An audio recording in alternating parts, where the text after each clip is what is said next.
ಮಹಾರಾಷ್ಟ್ರ ಸಿಎಂರಿಂದಲೂ ಕೂಡ ಯೋಗ ದಿನಾಚರಣೆಯನ್ನು ಆಚರಿಸಲಾಗಿದೆ. ಸಿಎಂ ದೇವೇಂದ್ರ ಫಡ್ನವೀಸ್ರಿಂದ ಯೋಗ day celebration ಮಾಡಲಾಗಿದೆ.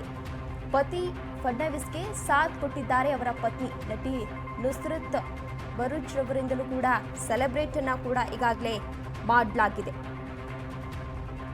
ಮಹಾರಾಷ್ಟ್ರ ಸಿಎಂ ಇಂದಲೂ ಕೂಡ ಈಗಾಗಲೇ ಯೋಗ ದಿನಾಚರಣೆಯನ್ನ ಸೆಲೆಬ್ರೇಟ್ ಮಾಡಲಾಗಿದೆ.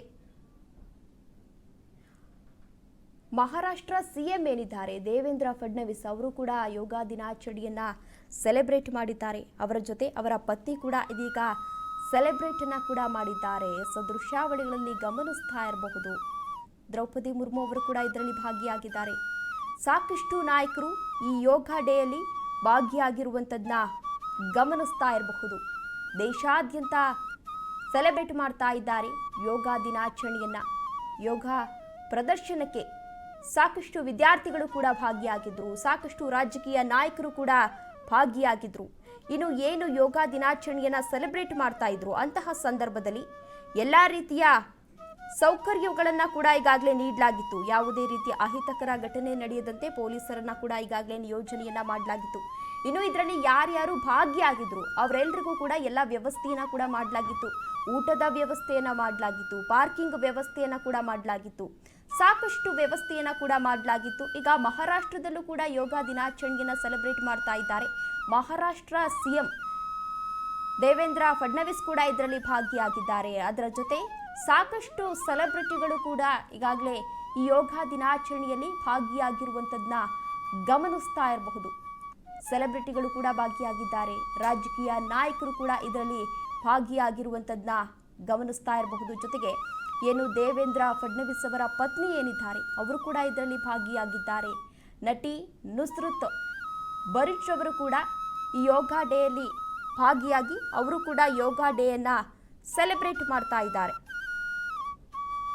ದೇಶಾದ್ಯಂತ ಯೋಗ ಡೇಯನ್ನ ಸೆಲೆಬ್ರೇಟ್ ಮಾಡ್ತಾ ಇದ್ದಾರೆ. ಇದರಲ್ಲಿ ವಿವಿಧ ಆಸನಗಳನ್ನ ಕೂಡ ಮಾಡಲಾಗ್ತಾ ಇದೆ.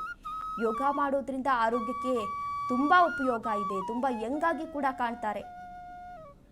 ಇನ್ನು 2014ರಲ್ಲಿ ನರೇಂದ್ರ ಮೋದಿಯವರು ಯೋಗ ಡೇ ಆಚರಿಸೋದಕ್ಕೋಸ್ಕರ ಒಂದು ಪರ್ಮಿಷನ್ ಅನ್ನ ಕೂಡ ಕೇಳಿದ್ರು. ಆಗ ಪರ್ಮಿಷನ್ ಅನ್ನ ಕೂಡ ಕೊಡಲಾಗಿತ್ತು. ಇದೀಗ ಯೋಗ ಡೇಯನ್ನ ಸೆಲೆಬ್ರೇಟ್ ಅನ್ನ ಕೂಡ ಮಾಡಲಾಗ್ತಾ ಇದೆ. 2014ರಲ್ಲಿ ಯುನೈಟೆಡ್ ನೇಷನ್ಸ್ ಜನರಲ್ ಅಸೆಂಬ್ಲಿಯಲ್ಲಿ ಪ್ರಾರಂಭವಾದ ನಂತರ 2015ರಿಂದ ವಾರ್ಷಿಕವಾಗಿ ಜೂನ್ 21ರಂದು ವಿಶ್ವದಾದ್ಯಂತ ಯೋಗದ ಅಂತಾರಾಷ್ಟ್ರೀಯ ದಿನವನ್ನು ಆಚರಿಸಲಾಗ್ತಾ ಇದೆ. ಯೋಗವು ಪ್ರಾಚೀನ ಭಾರತದಲ್ಲಿ ಹುಟ್ಟಿಕೊಂಡಂತಹ ದೈಹಿಕ, ಮಾನಸಿಕ ಮತ್ತು ಆಧ್ಯಾತ್ಮಿಕ ಅಭ್ಯಾಸ ಆಗಿದೆ. ಭಾರತದ ಪ್ರಧಾನಿ ನರೇಂದ್ರ ಮೋದಿಯವರು 2014ರಲ್ಲಿ ತಮ್ಮ UN ಭಾಷಣದಲ್ಲಿ ಜೂನ್ 21ರ ದಿನಾಂಕವನ್ನು ಸೂಚಿಸಿದ್ರು. ಯಾಕಂದರೆ ಇದು ಉತ್ತರ ಗೋಳಾರ್ಧದಲ್ಲಿ ವರ್ಷದ ಅತಿ ಉದ್ದದ ದಿನ ಆಗಿದೆ. ಪ್ರಪಂಚದ ಅನೇಕ ಭಾಗಗಳಲ್ಲಿ ವಿಶೇಷ ಪ್ರಾಮುಖ್ಯತೆಯನ್ನು ಹಂಚಿಕೊಳ್ಳುತ್ತೆ ಅಂತ ಈ ದಿನವನ್ನು ಅವರು ನಿಗಮಿಸಿದ್ರು. ಅವತ್ತಿನಿಂದ ಇವತ್ತಿನವರೆಗೂ ಕೂಡ ಪ್ರತಿ ವರ್ಷ 21ನೇ ತಾರೀಕು ಯೋಗ ದಿನವನ್ನು ಸೆಲೆಬ್ರೇಟ್ ಮಾಡಲಾಗುತ್ತೆ.